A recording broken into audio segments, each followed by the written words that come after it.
We have this breaking news, new word from President Volodymyr Zelenskyy on the dire military situation in Ukraine. Zelenskyy saying he hopes to present a blueprint for peace to Russia in a summit this spring.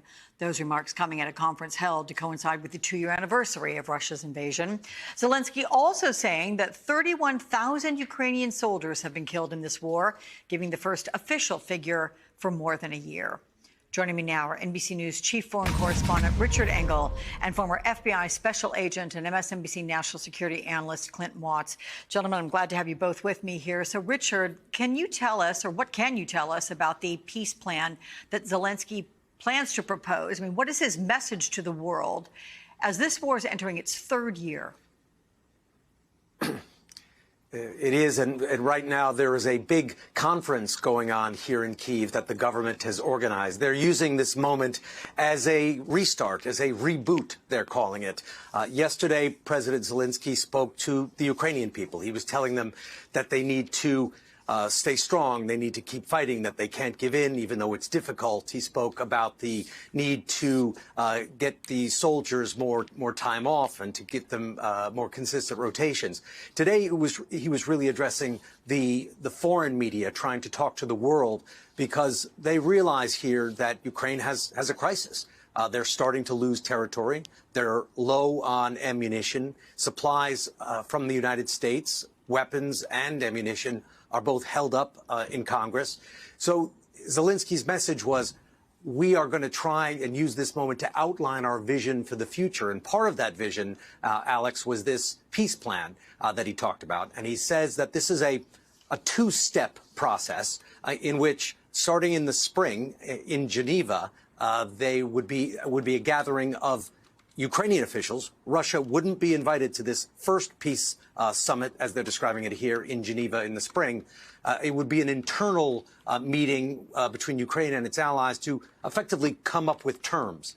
They would break it down into committees. They would present each argument as they would like to see it resolved. Then they would present this document collectively to the Russian side. The Russian side would study it, then meet for a second peace summit to come up with just terms to end the war.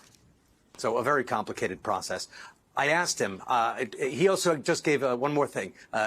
President Zelenskyy also just gave a press conference, and I asked him about the difficult situation that Ukraine finds itself in right now.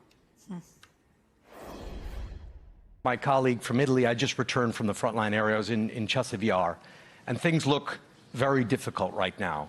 By your own account, you are outgunned 7-1. The front lines aren't really moving. Where they have moved, it has been in Russia's favor.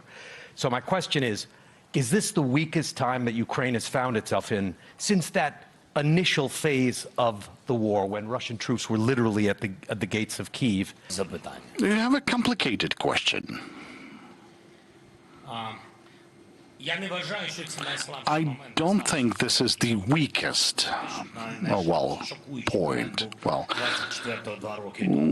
It was a shocking moment on the 24th of February 2 years ago. Now it's the very strong moment for our unity. If we'll get divided with our partners and inside of Ukraine, in this case, that would be the weakest point.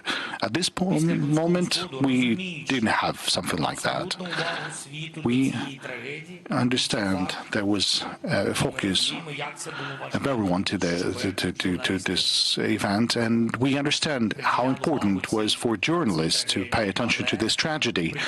But still, the focus of the leaders was also diverted from Ukraine, and the attention was diverted, and at certain regions of the world starting to forget that we have a full-scale war. And I think that was the most difficult period. It is extraordinary that he doesn't call right now the most dire moment, because I juxtapose that to something that I found literally heartbreaking when I watched a piece of yours yesterday that we aired, when you had Ukrainian troops just writing on walls, a white wall that you pointed out, about how they said, just give us the artillery, we will do the rest. That's all they're asking for, is just the supplying so that they can continue fighting. If it makes you feel any better, I have already put evac on alert. He's ready to go if it comes to that. General, I can assure you. Hey, General, let me into the war room to see you, so I had to hack my way onto this frequency. This better be critical, Wheelie. Sir, come on, when is it not, please? Okay, couple of things. I wanted low on the dough. I was thinking about taking a couple of months sick leave, maybe starting today. And, oh yeah, I intercepted a transmission from Megatron. Then send it through. Yes, sir, right away, sir. And so I'll assume that we're going on the other stuff. This is your last warning, insects. Relinquish what remains of the Allspark. So who's the insect? You? What? Who's the insect? Protect you. They were defeated on our world, and we will defeat them here. The Megatron. This was just a diversion. Security, please bring up. Ravage, he's already inside. Deeds! Give me an update on that reserve. Boss readiness. What was his name? What was it? Evac, sir. Right, evac.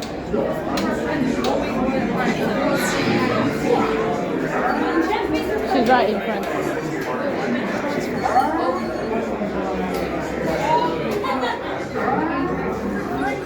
We are facing a heavy sustained attack. They appear to be after the Allspark. General! General! Need to immediately hold on. National security advisor. Stand down. Check it out. Failed the resist operations.